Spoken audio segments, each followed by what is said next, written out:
بسم اللہ الرحمن الرحیم۔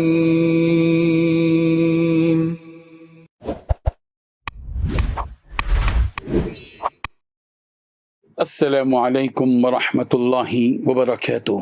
الحمد للہ حمدا کثیرا طیبا مبارکا فیہ، والصلاة والسلام علی سید المرسلین محمد وآلہ وصحبہ اجمعین، اما بعد۔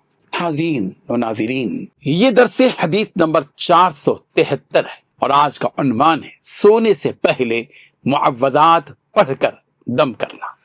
روایت سماعت کیجیے، ترجمے کے بعد تشریح کی جائے گی۔ بسم اللہ الرحمن الرحیم۔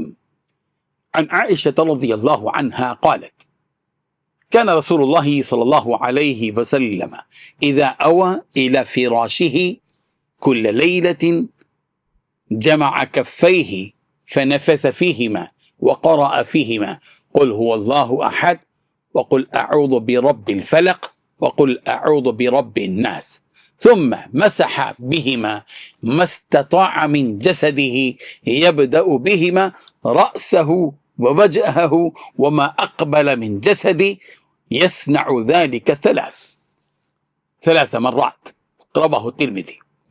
ترجمہ یوں ہے، ام المؤمنین سیدہ عائشہ صدیقہ رضی اللہ عنہا سے روایت ہے، وہ فرماتی ہیں کہ رسول رحمت صلی اللہ علیہ وسلم ہر رات جب بستر پر لیٹتے تو اپنی دونوں ہتھیلیوں کو اکٹھا کر کے ان میں پھونکتے اور پھر ان میں سورۃ الاخلاص، سورۃ الفلق اور سورۃ الناس پڑھتے، پھر جس حد تک ممکن ہوتا جسم پر ہاتھ پھیرتے اور اس کی ابتدا سر اور چہرے اور جسم کے اگلے حصے سے کرتے۔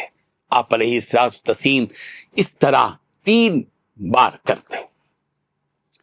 بزرگان محترم، رسول رحمت صلی اللہ علیہ وسلم کا یہ معمول مبارک تھا کہ ہر رات پیغمبر جب بستر پر لیٹتے تو اپنی دونوں ہتھیلیوں کو اکٹھا کرتے پھر ان میں پھونکتے اور سورۃ الاخلاص، سورۃ الفلق، سورۃ الناس یعنی قل هو اللہ احد، قل اعوذ برب الفلق اور قل اعوذ برب الناس پڑھتے، پھر جہاں تک ممکن ہوتا اپنے جسم پر ہاتھ پھیرتے، اور ہاتھ پھیرنے کا جو آغاز ہوتا وہ سر سے شروع ہوتا، سر پر بھی پھیرتے، چہرے پر بھی، اور جسم کے اگلے حصے سے یہ ابتدا فرماتے تھے، پھر پورے جسم پر جہاں تک ممکن ہوتا اپنے ہاتھ کو پیغمبر پھیرتے تھے، اور یہ عمل سرکار دو عالم صلی اللہ علیہ وسلم 3 مرتبہ دہراتے۔ اس حدیث سے معلوم ہوتا ہے کہ رسول رحمت صلی اللہ علیہ وسلم سونے سے پہلے روحانی حفاظت کا خاص اہتمام فرماتے تھے۔ آپ صلی اللہ علیہ وسلم قرآن مجید کی 3 عظیم صورتیں پڑھ کر اپنے جسم پر دم فرماتے تھے۔ ظاہر ہے وہ سورہ اخلاص، سورۃ الفلق، سورۃ الناس، ان ہر قسم کی برائیوں اور شیاطین کے وسوسوں سے جن میں پناہ مانگنے کی تعلیم دی گئی ہے۔ نبی کریم صلی اللہ علیہ وسلم کا اپنی ہتھیلیوں میں پھونکنا اور پھر جسم پر پھیرنا اس بات کی تعلیم ہے کہ قرآن مجید کے الفاظ میں شفا بھی ہے، برکت بھی ہے، اور دم کرنا مشروع بھی ہے اور سنت بھی ہے۔ اس حدیث سے یہ بھی معلوم ہوتا ہے کہ نبی کریم صلی اللہ علیہ وسلم اس عمل کو 3 مرتبہ دہراتے تھے تاکہ حفاظت زیادہ مکمل ہو اور سنت کی تاکید ظاہر ہو۔ اس سے بندے کے دل میں اللہ کے کلام پر یقین پیدا ہوتا ہے اور انسان ہر رات سونے سے پہلے اللہ کی پناہ میں چلا جاتا ہے۔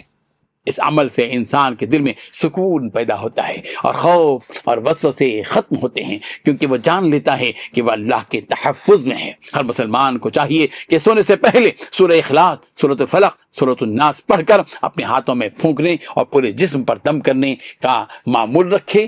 اللہ تبارک و تعالی ہم سب کی حفاظت فرمائے، روحانی اعتبار سے، جسمانی اعتبار سے، ذہنی اعتبار سے، اور ہم سب کی حفاظت فرمائے ہر قسم کی آفتوں سے، بلاؤں سے، اور پروردگار ہم سب کو اپنی پناہ میں رکھے۔